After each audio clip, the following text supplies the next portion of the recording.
Exercice 9. C'est un exercice un petit peu compliqué, mais on essaye de faciliter le travail. Soit f, l'application qui va définir de r plus étoile dans r, définie par x moins 4 ln de x.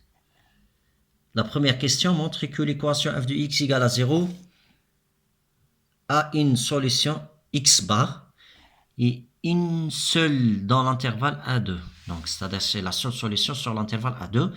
On considère la méthode de Newton-Raphson pour approcher x bar peut en affirmer que cette méthode converge quel que soit x0 dans l'intervalle A2. Alors, calculer le maximum de la valeur absolue f seconde de x sur l'intervalle A2. On va noter le grand M. Et le minimum, c'est la valeur absolue de f' de x qui va noter petit m. A-t-on m sur 2m? Est-ce qu'elle est inférieure au a ou pas? On ne sait pas. Proposer un intervalle AB plus petit pour lequel m sur 2m fois b moins a est inférieur à a. Alors, déterminer alors un nombre d'itérations assurant une erreur, la valeur absolue du xk moins x bar inférieur à 10 à la puissance moins 16. Alors, la solution, on commence par le premier. Alors, je calcule le dérivé d'abord. Voilà, c'est x moins 4 sur x. Alors, cette quantité-là est toujours négative sur n2. Donc, f est décroissante, comme le dérivé est négatif sur l'intervalle n2. Et comme f de a égale à 1 est positif, f de 2, c'est une quantité négative. Alors, d'après le théorème des valeurs intermédiaires et f' décroissante, ce qui implique que f s'annule exactement une fois sur l'intervalle A2. C'est-à-dire il existe une unique solution sur l'intervalle A2 telle que cette solution annule la fonction f de x égale à 0. Deuxième question, on a f seconde, c'est 4 sur x au carré. On sait bien que cette quantité est positive sur l'intervalle A2. Donc, premièrement, f' et f seconde ne s'annulent pas. Pour simple raison, parce que comme le dérivé est strictement positif, toujours que ça ne change pas de signe, alors f' automatiquement ne s'annule pas. De même pour f seconde. Si x0 dans l'intervalle a x bar, alors f de x0 est positif et de même signe de f seconde. Donc, la méthode de Newton-Raphson, à partir de x0, converge vers x bar. Voilà la première situation.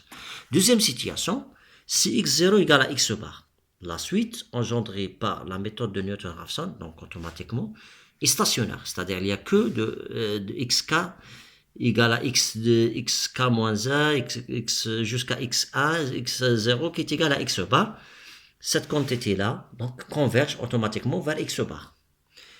Pour x0 sur l'intervalle x bar 2, posons cette fonction-là, j de x qui est égal à x moins f de x sur f' de x. Donc je calcule le dérivé, alors le dérivé est négatif. Donc sur l'intervalle x bar 2, donc g est décroissante sur 1, 2. Et donc x0, il est dans l'intervalle x bar 2, ce qui implique que xa est égal à g de x0, qui est dans g2 de g de x bar.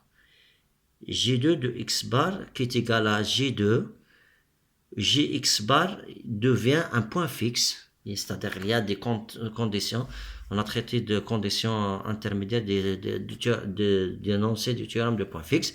Alors, on aura donc x1 dans l'intervalle 1x bar pour tout x0 sur l'intervalle x bar 2, si seulement c'est G2 supérieur ou égal à 2, donc or, G2 est égal à cette quantité, à peu près, si on calcule, on trouve que c'est 1,23 qui est supérieur à 1. En résumant, donc, les trois situations, la méthode converge lorsque x0 il est dans l'intervalle A2.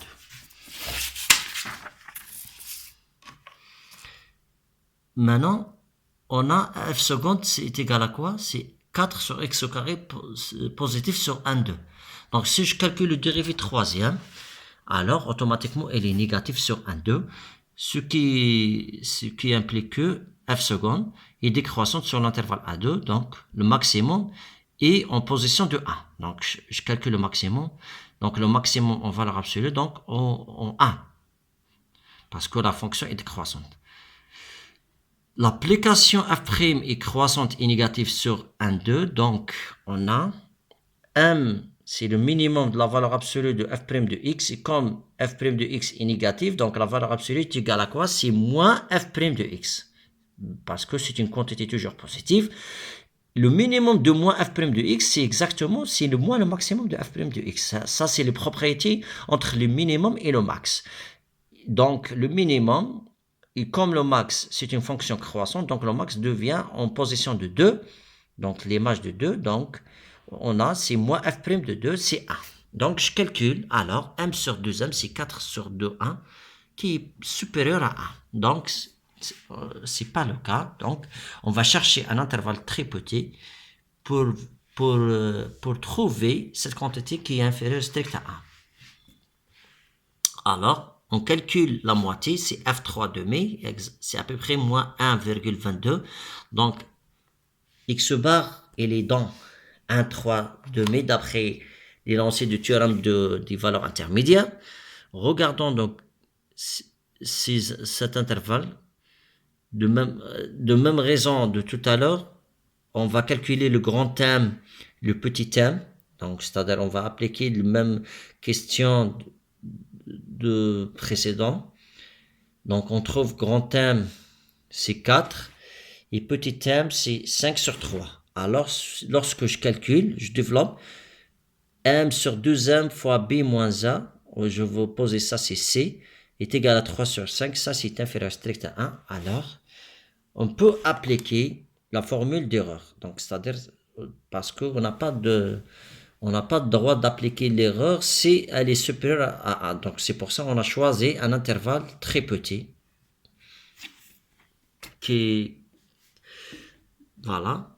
Donc l'erreur, quel que soit epsilon positif, 1 supérieur à ln de m epsilon sur 2m sur ln de c sur ln de 2, ce qui implique que la différence est inférieure à epsilon.